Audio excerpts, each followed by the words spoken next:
Howdy everybody, thank you for joining me. I really appreciate you being here. Today we're going to be making a crankbait of an Atlantic croaker.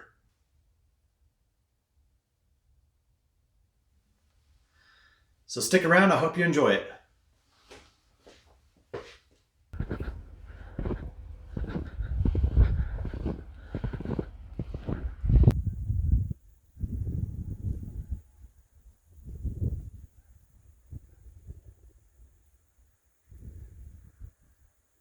So this is what it's doing outside today. Should be snowing pretty much the rest of the day. Be an excellent day to work in the shop.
So I did go on a fishing trip in Rockport a couple of summers ago, and we were fishing over these oyster beds for speckled trout and had a great time. But we were using, of course, live croaker. So I kind of wanted to make a lure, a wooden lure, to mimic those croaker. Now that we've got our sketch completed here, let's kind of go over it real quick and talk about some of the features of this lure. Now, the intended use of this lure is for speckled trout and redfish over oyster beds. And the way I want to accomplish that is a deep diving lip on the front with a line tie wire. And then on the top, I'll have one of those double hooks attached to an attachment point with either a swivel or maybe just a split ring will be enough. And then that will be held into place. I'll put a groove on the top, and then at the bottom of that groove I'll have some of these magnets to hold it in place. But the idea on this one is that you cast it out over an oyster bed, you dive it down to the bottom, and then when you hit the bottom you stop and let it float up slowly, and then you reel it in again, let it hit bottom and drift up slowly. And so you just fish over that oyster bed and hopefully get some fish that way. I don't know how well this lip's going to hold up, but you know, this is, I guess, is kind of a prototype, but we're going to give it a try. But I want the hook on top so that it doesn't get hung up on that oyster bed, hopefully.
Okay, at this point I'm done with my carving. I need to start thinking about other components of this lure, namely the hook and magnet setup on this. So, I got a variety of these double hooks because I wasn't really sure which size I was going to need, so I just got a little variety pack. I'll put a link in the description below. Let's open this up, kind of figure out what we're going to do here.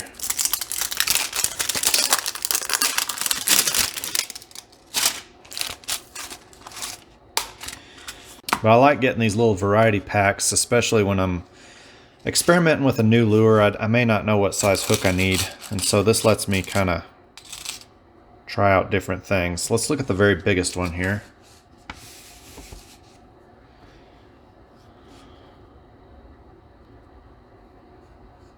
And that might be pretty close. While we're here, let's go ahead and look at our magnets too. I got these a while ago, so I'm not exactly sure if I'll be able to find them again. If I can, I will link them below. But these are just a whole bunch of little bitty magnets.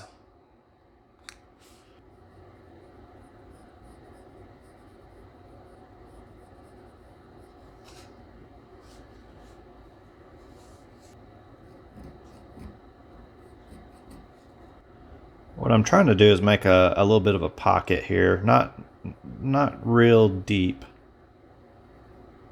but just a little pocket here where this can sit. And then I'll put my magnet down in there to hold it into place. What that'll do is that'll hold it right where I want it, and then when a fish grabs it, it can come loose.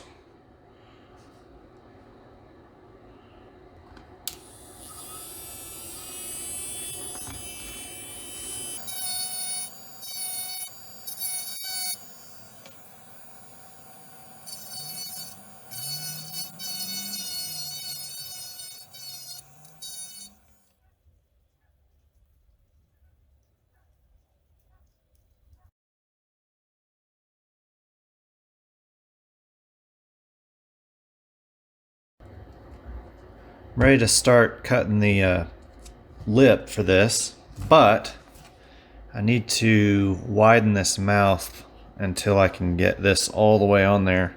I'm getting pretty close, but what I'm doing is I'm folding up some bits of sandpaper here and just sanding that out.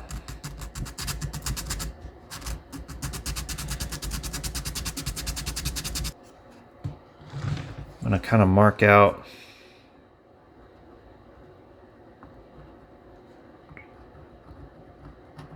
the mouth here. Going back to our original design here, we want that to be about 2 inches long, that whole thing, all including the part that goes in the mouth there.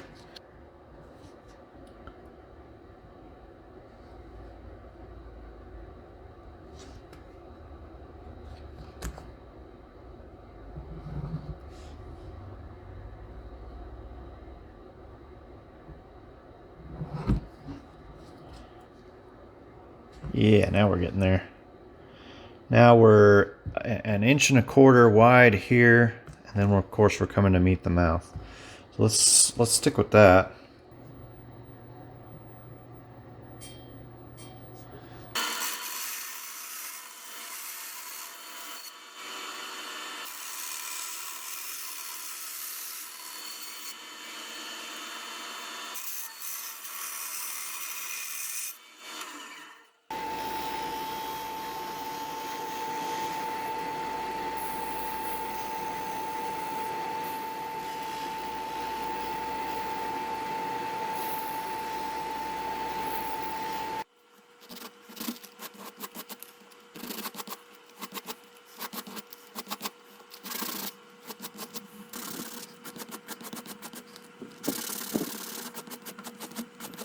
So all I'm doing is I'm working this down with finer and finer grits of sandpaper.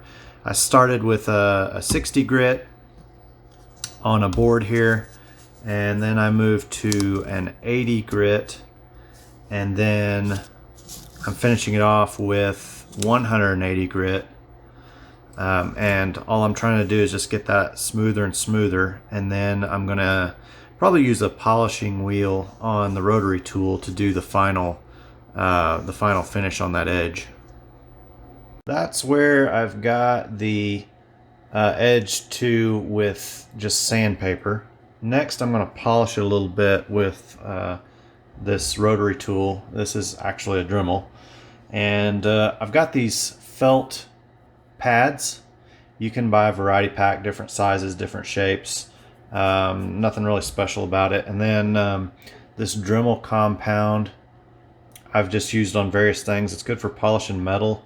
It'll polish anything. It's kind of like a clay almost. Anyway, I'm going to get my bit going, and then I'll put a little compound on it.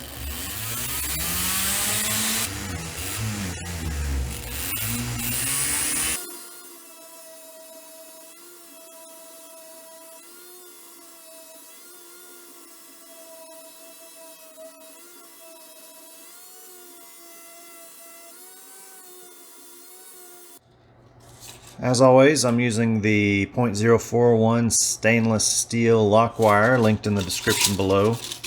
I'm going to pull out about a 6-inch piece.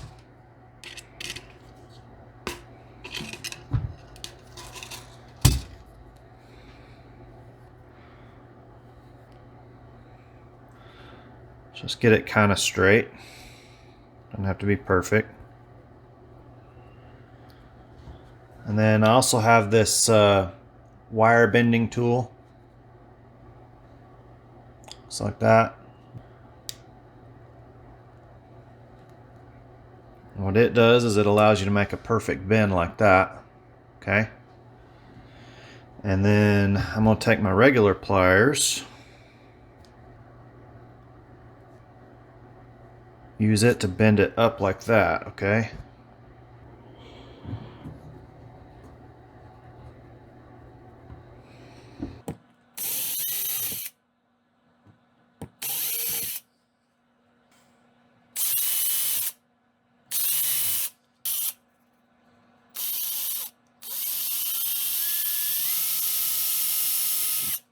We're going to run our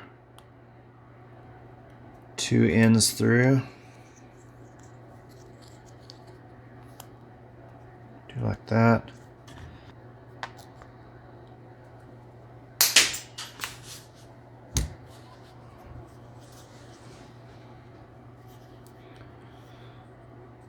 And put those two in the hole there. And slide this all together like so. A twist wire for the hook. I'm going to make that 1 inch deep. I cannot go straight down or I'll run the risk of coming through the bottom of the lure. So what I'm going to do is I'm going to angle it back like that for a couple of reasons. One, I can get more embedment, but another is it'll add strength to the hook for pull-out reasons.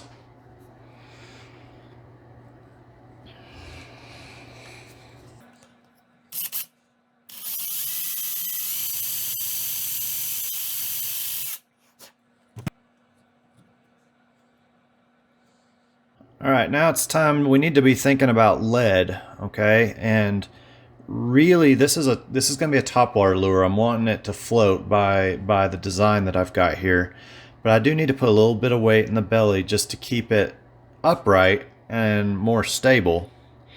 I don't need a whole lot, so what I'm going to do is I'm going to use my 3/8 inch Forstner. I'll pull this piece out because I'm likely to get into where those wires go.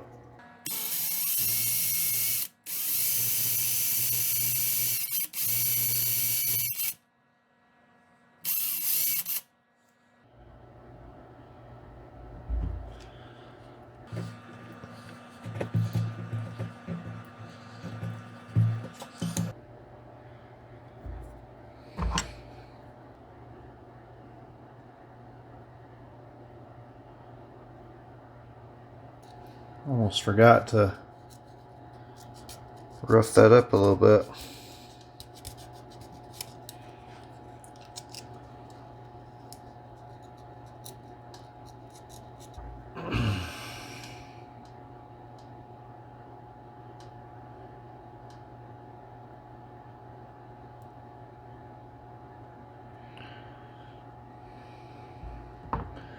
Alright, I'm just trying to figure out how to do this where I make the biggest mess humanly possible, because that's what I do.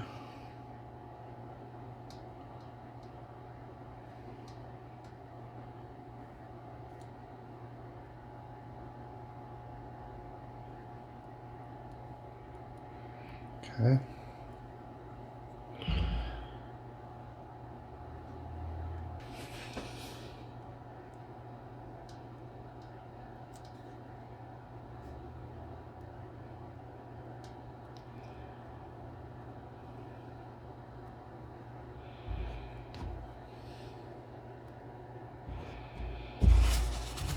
Okay, I'm about to put the lead in there. The important thing is before this sets up, you want to make sure that this is all nice and straight and everything, of course. I'm going to get it straight, put the lead in it, and then check it again and make sure it's still straight.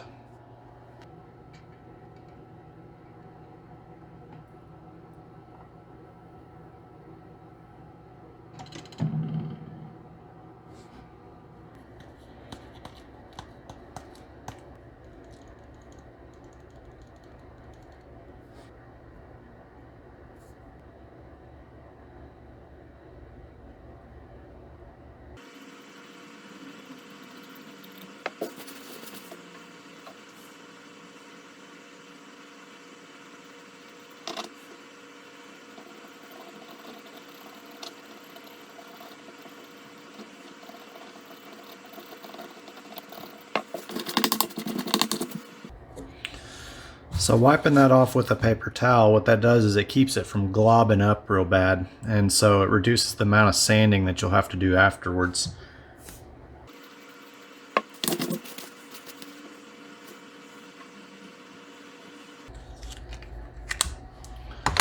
So these little magnets are about the same size as an 1/8 inch drill bit.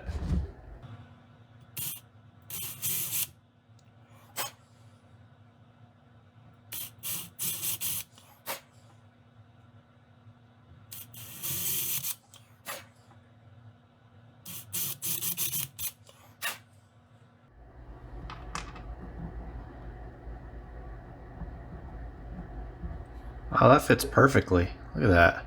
Awesome.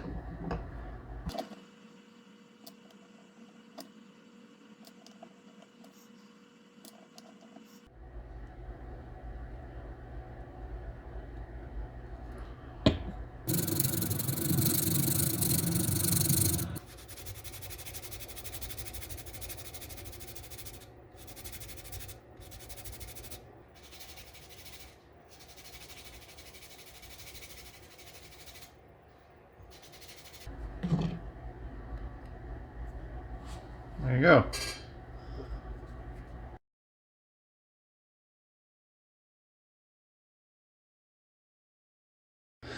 All right, cowboys, let's get some foil on this thing. I get more questions about foil than anything, probably. So I'm going to keep showing y'all. This is just air duct aluminum foil that I get from the hardware store.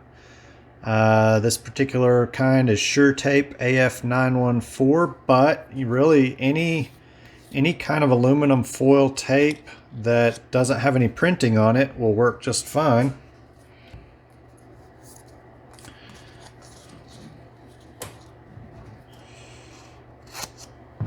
Lightly trace. Don't have to use a lot of pressure here. I'm just getting an idea. Doesn't have to be perfect. Just kind of getting an idea of the shape. And then I'm going to flip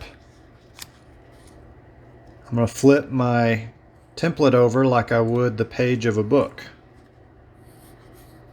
Do the other side. I'm going to leave some extra, probably not quite 1/4 inch. It's not super critical. And then as I come to the tail, I'm going to get right on it. Not leave any extra. Same thing with the nose. Right on the nose. And the reason for that is when I put it on there, it helps me line it up. If I can put the edge to edge, it's easier to line up.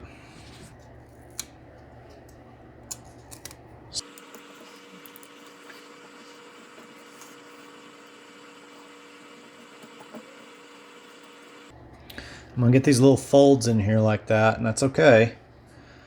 For this particular one, it doesn't matter. I'm going to use the back of my thumbnail to kind of press those down. I'm going to use these embossing tools, the rounded ends on them. Start with the big one, and then work your way down to the smaller one.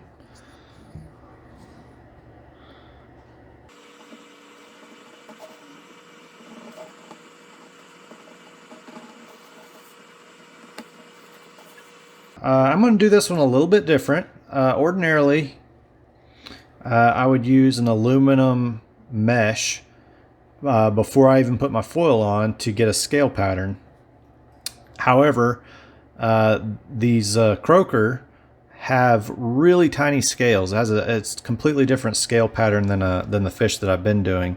Very small. So I'm going to do a different thing this time. I'm going to use this grip that's on this X-Acto handle, and I'm just going to roll some texture on there.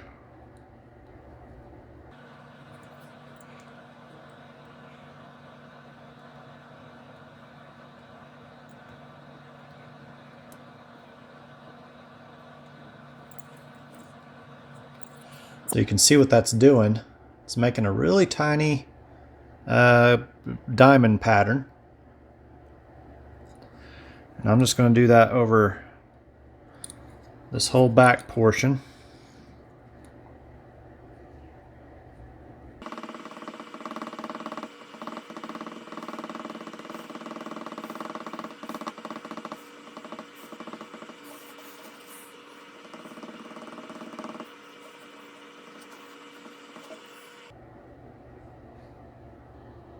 Just took it off the rotisserie. We've got a nice clear coat on it. And that'll smooth out these foil edges so that when we paint over it, it's nice and smooth. Alright, I got the lip taped off here, and we're going to get started as always with some opaque white. And what we're going to do is just paint over the middle, at the top and the bottom.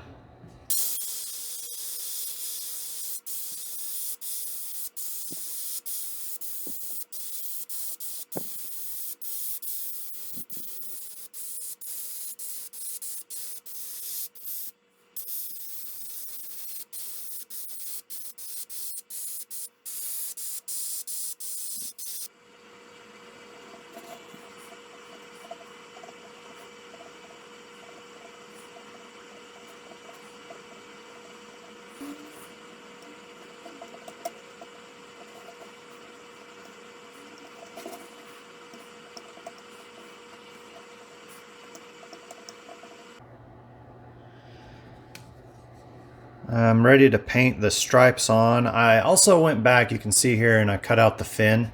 We'll do all that at the same time. But ready to put that detail on. And for that, I'm going to use a pearl satin gold.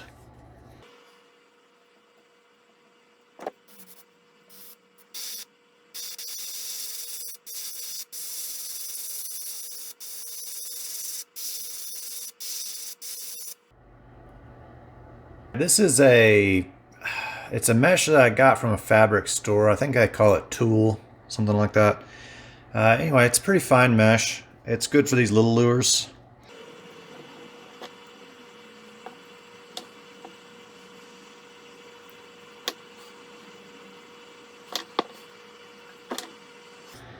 Okay, the most important thing on this one is that it's tight kind of around the top here, because that's where I'm going to see my scale pattern. And it's going to be real subtle, and I'm still using the pearl satin gold.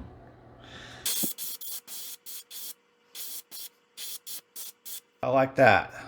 Just enough to catch our stripes there a little bit. And then I'm not worried about the center of the back. I'm going to paint it solid, so this is just for kind of that shoulder area.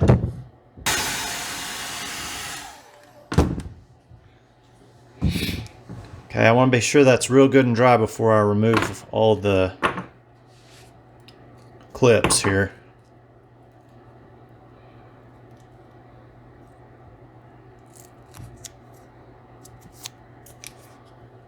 See if I can get an angle where you can see there's a little bit of that scale pattern there.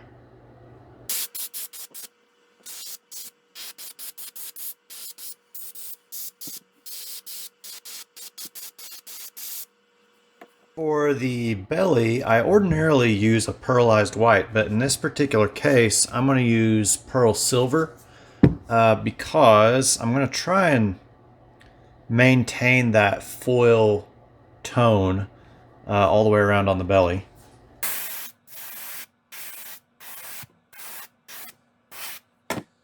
To be perfectly honest, I was going to stop right there and call it good, but I feel like it needs a little bit of bronzing up, just a little bit. I'm going to put some detail raw umber on there, and I'm going to put my stencil back over it, but I'm just going to spray right down the center of the lateral line.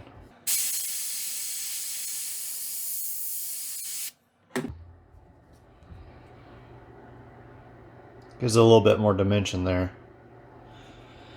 And then the other thing I'm going to do is I'm going to go down the center line of the top.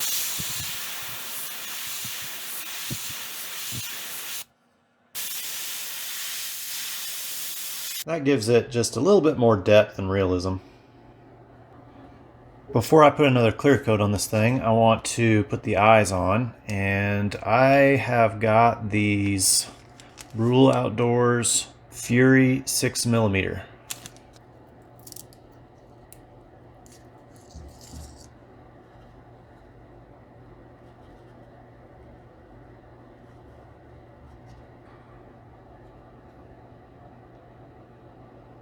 I'm feeling pretty confident that those are going to stay on without any glue. So I think we'll give it a shot. I did get a good suggestion from a subscriber that was saying instead of using this super thin glue, there's a thicker one, and it's a little bit easier to control for putting the eyes on. That is an excellent suggestion. I just have not gotten around to getting a new bottle of glue just for that. So I will probably do that next time I get down to the store.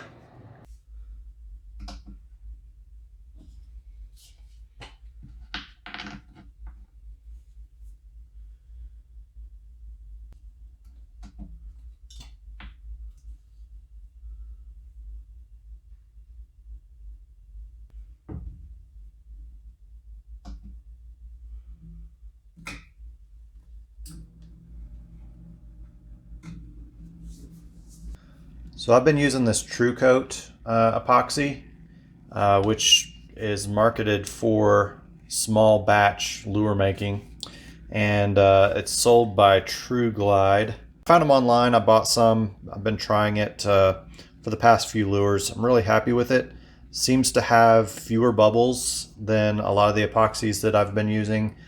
It has a decent working time, and yeah, I've really liked it so far. But I'm always trying different epoxies. I'm always trying different materials to try and see if there's any that are better or that work better in certain situations. What I really like is the bottles that these come in. With this little nozzle here, I can really control how much I'm pouring out. It's a lot easier to handle and control. A while back, I had a subscriber ask me to weigh the lure before and after I put a clear coat on it to see how much weight a clear coat added to the lure. And I'm sorry, I keep forgetting to do it, but today's the day. Let's weigh this one.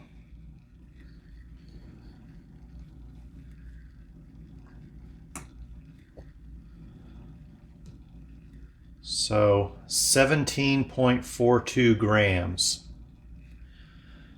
But I'll put a clear coat on it, and then we'll weigh it again after to see what the difference is.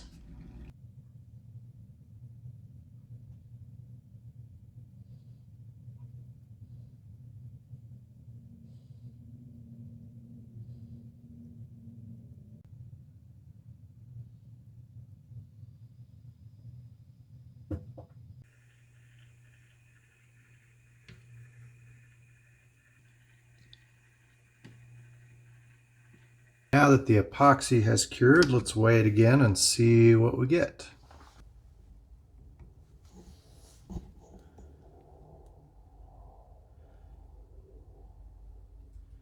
$18.41 grams.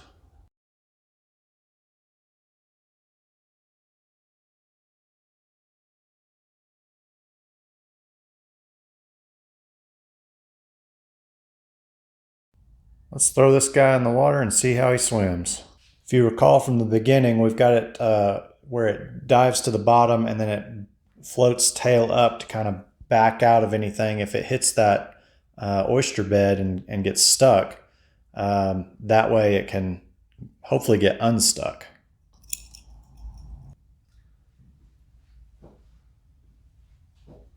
Floats.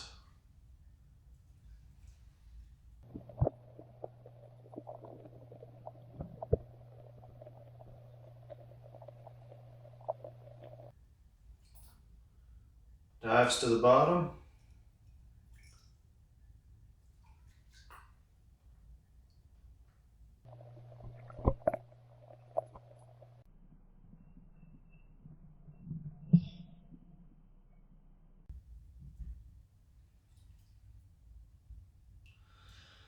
Floats tail up like it's supposed to. If you like the content I'm putting out, please consider subscribing if you haven't already, and give me a thumbs up so I can make more of the stuff you want to see. Also, feel free to leave a comment. I welcome your feedback and appreciate all of your support. Thanks again everyone for watching, and I'll see you on the next one.